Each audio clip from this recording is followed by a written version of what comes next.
finishing off the game we talked about last week. Yeah, I think when we did the PodPals, I was 79% or 80% of the way through Ori, so I did the last part. I finished the game and then got to 100% completion. It took me about an hour and a half, 2 hours altogether to do that. The final temple escape was not particularly difficult. Definitely not as hard as the second one. And yeah, like 10 hours, I think 10 hours 30, I've 100%ed the game. And I've written this in the forum, as you mentioned before, on the Gaming Diary thread, but I think I was a little bit harsh on this game in the PodPals episode, because the last hour, after I finished the game, after I did the final boss, which doesn't exist,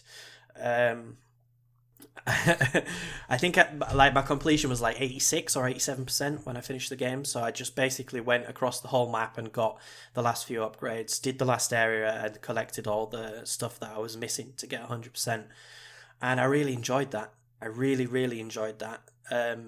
The new abilities that you get at the end of the game are excellent. Like, really fun to use, really good for traversal. You can move around so quickly.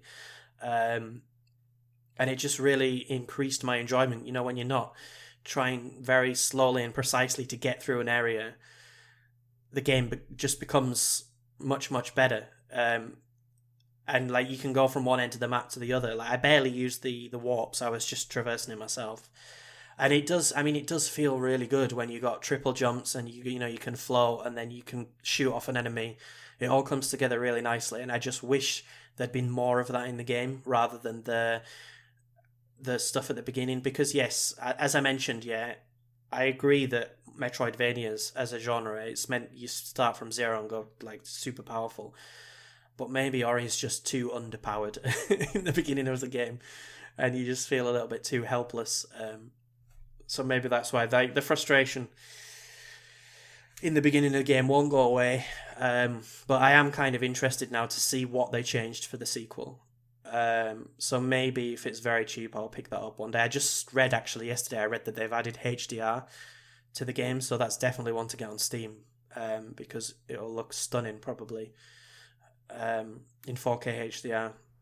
So, and they've ironed out bugs as well, so it apparently is running a lot better as well. Because I remembered, I think it was K-Pora Jonathan did a review, or not a review, but at least he talked about it, and he said that it was a fantastic game, but there were too many bugs, so it's one to wait for, I think. But I'm interested just to see, because I do love the art style, and when I was going back over the final few areas, it's just amazing how many sort of different sort of styles they've got, how much variety there is in the caves, the volcano, the forest, the underground part, the final area as well. So yeah, bit harsh. I still wouldn't recommend really getting Ori in the Blind Forest unless you find it cheap. And I still don't really understand the universal praise that it gets, but I can see there are elements of the game which are quite unique and are done well. But as a package overall, it's not something that I could easily recommend to anybody.